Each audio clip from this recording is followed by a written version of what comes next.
안녕하세요. 백신 미접종자는 중환자실 갈 가능성이 최고 60배 높다고 합니다. 어마어마한 수치입니다. 더 타임스가 현재 시간으로 2021년 12월 27일 보도했다고 하니 원문을 보겠습니다. 잽이란 권투에서 잽을 넣다는 뜻 말고도 뾰족한 것으로 쿡 찌르다는 뜻이 있습니다. 주사도 콕 찌르는 거죠. 그래서 예방주사라는 뜻도 있습니다. 독감 예방주사는 플루잽이라고 하죠. 영국에서 비격식으로 사용되는 단어입니다. 그리고 더 타임즈는 1785년 영국에서 창간된 신문이죠. 그러다 보니까 뉴스 기사 제목에 노 제비라는 영국의 비격식 표현이 등장한 겁니다. 왜냐? 더 타임즈가 영국 신문이거든요. 이 기사는 제목만 봐도 될 정도로 제목에 중요한 내용이 담겨 있습니다. 노잽 하면, 즉 예방접종을 안 하면 60배나 집중치료, 인텐시브 케어를 받을 가능성이 높다는 것이죠. 그러므로 예방접종을 해야 한다는 겁니다. 왜? 혹시라도 코로나에 감염되면 집중치료 받을 가능성이 무려 60배나 높기 때문이죠. 집중치료실, 인텐시브 케어 유닛은 또 다른 말로 중환자실, 크리티컬 케어 유닛이라고 합니다. 집중치료를 받는다는 건 중환자가 되었다는 뜻이죠. 그러니까 더 타임즈 기사는 백신이 중증으로 가는 걸 막아준다는 이야기입니다. 그동안 백신을 접종하는 이유로 많이 언급되는 논리죠.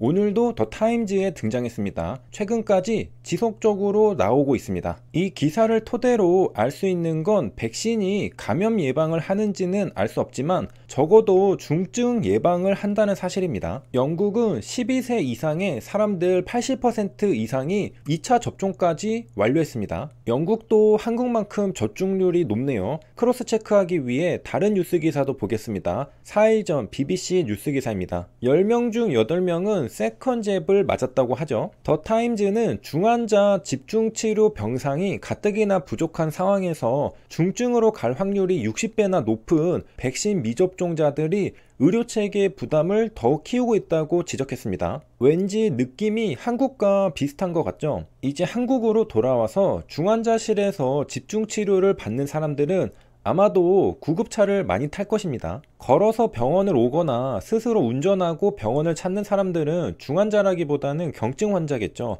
심각한 문제가 발생한 사람들이 구급차를 탈 것입니다. 삐용 삐용 사이렌 소리 언제부터였을까? 지금으로부터 몇 달 전 저는 유튜브 영상을 녹화하는 도중 창밖에서 흘러들어오는 구급차 사이렌 소리를 들었습니다. 소리가 마이크에 들어가지 않게 일시정지 버튼을 눌렀는데요.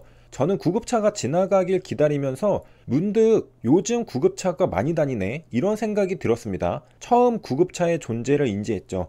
그 뒤로도 매일매일 하루에도 몇 번씩 구급차는 지나갔고 그때마다 저는 녹화 일시정지 버튼을 눌렀습니다. 전에도 이렇게 구급차 소리 때문에 녹화 일시정지 버튼을 누른 적이 있었나? 없었던 것 같았죠. 그래서 이상하다는 생각이 들었습니다. 저는 서울에 살기 때문에 전국이 아닌 서울종합방재센터에서 월별 구급 출동 통계를 찾아봤습니다. 방재면 보통 화재를 이유로 구급차가 출동하는 거 아니냐? 왼쪽 목록을 보면 화재 출동 통계, 구조 출동 통계, 구급 출동 통계 각각 구분되어 있습니다.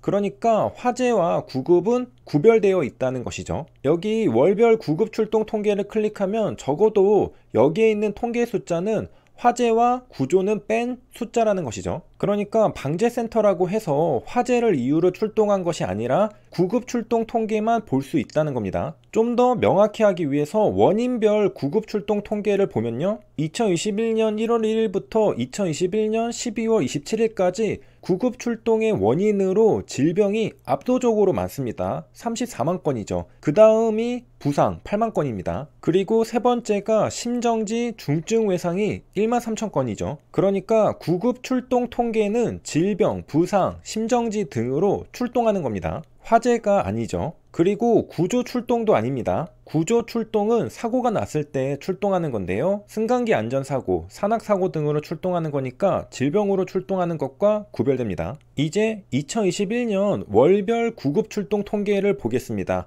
화재도 아니고 구조도 아니고 구급 출동입니다. 이유가 질병 등입니다. 12월 달은 아직 날짜가 다 지나지 않아서 감안하고 살펴보겠습니다. 막대가 채워지고 있죠. 구급 출동은 2월 달 이후부터 증가합니다. 2월 달에는 무슨 이벤트가 있었는가? 2월 26일 백신 접종 시작. 3월부터 33,000명, 6월 4만명, 11월까지 4만명대를 유지합니다.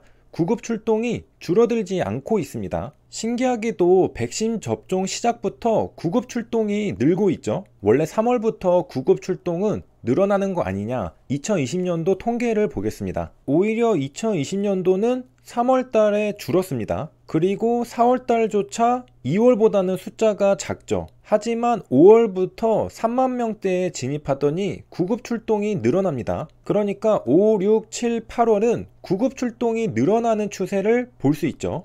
2020년도와 2021년도 모두 공통된 현상입니다. 그런데 다른 점은 2020년도는 9월부터 감소하는 추세입니다. 9, 10, 11, 12월 모두 구급 출동이 감소하는 추세였죠. 이 점이 2021년도와 다른 점입니다. 9월, 10월, 11월 모두 4만 명대에서 줄어들지 않고 있습니다. 오히려 9, 10, 11월 모두 5, 6, 7, 8월보다 미세하게나마 숫자가 더 높습니다. 그리고 2020년도에는 가장 많은 월도 4만 명을 넘지 않았는데요. 2021년도에는 6월부터 4만 명대에 머물러 있습니다. 절대 숫자도 늘었다는 것이죠. 그러니까 2020년도와 2021년도가 다른 점은 다음과 같습니다. 작년에는 2월보다 3, 4월이 구급 출동이 작았는데 올해는 3, 4월 구급 출동이 증가했고요. 작년에는 9월부터 구급 출동이 줄어들었는데 올해는 오히려 9월부터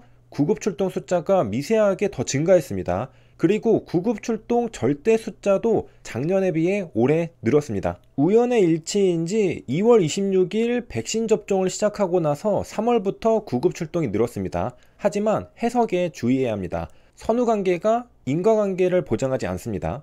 백신 접종을 시작하고 나서 구급 출동이 늘었다고 인과관계가 있다고 해석하면 안 된다는 겁니다. 다른 이유들이 많을 겁니다. 예를 들어 델타 변이의 영향일 수도 있습니다. 2021년 6월 26일 한국도 델타 변이 초비상이었습니다. 6월 19일 기준 국내 델타 변이 감염자는 190명이었죠. 2021년 6월부터는 한국도 델타 변이의 영향권 안에 있었습니다. 그러니까 작년에 비해 올해 구급 출동 절대 숫자가 증가하는 이유가 델타 변이 때문일 수 있고요. 또는 완전히 고정관념에서 벗어나서 올해는 작년과 다르게 코로나 또는 백신과 전혀 상관없는 이유로 구급 출동이 늘었을 수도 있습니다. 어디가 아픈 사람들이 많이 생긴 거겠죠. 작년에는 월별 3만이었는데 올해는 4만이니까 한 달 기준으로 1만이 증가한 상태입니다. 왜 늘었는지 궁금하네요. 계절별로도 구급 출동은 비슷합니다. 계절성이 없죠. 모든 재난, 재해 상황 신고를 119로 일어나였기 때문에 불이 나도 119, 엘리베이터에 갇혀도 119, 뒷목 잡고 쓰러져도 119를 부르게 된 것입니다. 그래서 서울종합방재센터에서